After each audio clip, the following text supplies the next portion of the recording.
Halo Trademates, diskusi akhir-akhir ini di jagat media sangat erat kaitannya dengan konflik Ukraina dengan Rusia. Konflik ini mengalami eskalasi hingga ke level perang. Mengingat pada 22 Februari lalu, Rusia mulai mengakui kemerdekaan dua wilayah separatis Ukraina yakni Donetsk dan Luhansk yang kemudian diikuti oleh invasi penuh mulai tanggal 24 Februari. Mengutip dari Bloomberg, perang Rusia-Ukraina ini merupakan salah satu perang yang paling serius di benua Eropa sejak 1945 karena ia akan menciptakan ketidakstabilan ekonomi, gelombang pengungsi yang besar, hingga serangan cyber. Namun, selain dampak-dampak tersebut, ada satu lagi nih Trademates, isu yang belum mendapatkan perhatian tapi sama pentingnya. Ya, isu lingkungan. Mengapa perspektif lingkungan penting? Menurut The Times of India, meskipun teritori Ukraina yang hanya mencakup 6% dari total area Eropa, tapi Ukraina memiliki 35% total biodiversitas benua ini. Dengan begitu, kerusakan yang ada di wilayah ini memiliki arti yang sangat besar bagi wilayah Eropa secara keseluruhan. Mengutip dari UNEP, bahwa perspektif kemanusiaan dan lingkungan sama pentingnya untuk melihat implikasi perang Rusia-Ukraina. Lalu, apa saja dampak lingkungan yang terjadi akibat eskalasi perang Rusia-Ukraina? Nah, secara garis besar, bentuk perang fisik akan membawa dampak yang signifikan bagi habitat-habitat di darat, laut, maupun udara. Perang yang sifatnya destruktif tentu akan memunculkan banyak jenis polusi, mulai dari udara, tanah, air, suara, dan lebih parahnya, jika polusi itu disertai dengan residu-residu toksik kimia persenjataan perang. Dari hasil laporan para ahli, terdapat 3 rangkuman ancaman lingkungan akibat perang Rusia-Ukraina. Yang pertama, ancaman lingkungan akibat zat radioaktif nuklir.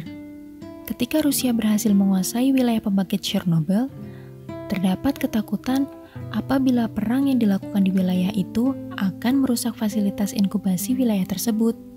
Penasehat Menteri Dalam Negeri Ukraina, Anton Gerashenko, mengatakan bahwa jika artileri mengenai fasilitas tersebut, radioaktif nuklir akan menyebar baik di Ukraina maupun Belarusia. Hal ini mengakibatkan ketakutan akan kemungkinan bencana ekologis akibat awan radioaktif yang menyebar hingga ke wilayah lain seperti Norwegia ketika insiden tahun 1986 lalu. Menurut data Conflict and Environment Observatory, terjadi peningkatan radioaktif gamma di wilayah Chernobyl saat hari pertama penyerangan Ukraina.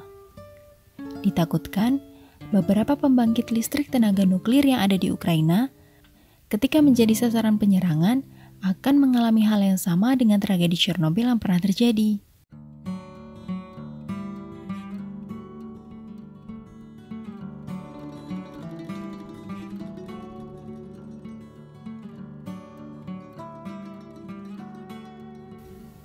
Beberapa wilayah Ukraina yang merupakan wilayah industri berat seperti pertambangan, industri bahan kimia dan logam akan mengeluarkan residu kimia ke lingkungan sekitar jika manajemen pembuangan tidak dilakukan dengan benar. Terlebih ketika perang, serangan atau keterbengkalaian kawasan-kawasan tersebut menjadi momok yang mengerikan. Mengutip analisis dari Conflict and Environment Observatory, beberapa kota yang memiliki industri terkait seperti Kiev, Kharkiv, Kryvyi Rih, Mariupol, dan Odessa mendapatkan peringatan akan bahaya tersebut. Mereka memiliki kemungkinan untuk menjadi seperti wilayah Donbas yang juga dijuluki sebagai Second Chernobyl pasca perang-perang yang terjadi di wilayah separatis karena tingginya zat-zat toksik yang terbuang di lingkungan wilayah ini. Selain itu, penanaman ranjau darat dalam perang juga akan berpengaruh pada lingkungan. Ia memungkinkan adanya pencemaran tanah dan air dari bahan-bahan kimia yang dihasilkan.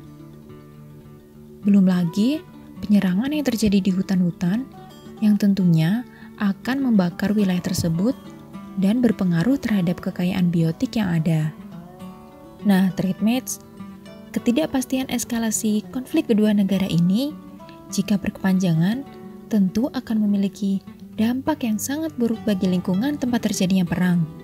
Ia akan mengancam banyaknya biodiversitas, flora dan fauna di wilayah tersebut. Tentu tidak hanya berdampak pada flora fauna yang ada. Konflik ini juga berdampak pada ketahanan pangan masyarakat Ukraina akibat kondisi lingkungan yang menjadi rusak. Nah, bagaimana menurutmu Trademates? Adakah dampak lingkungan lainnya?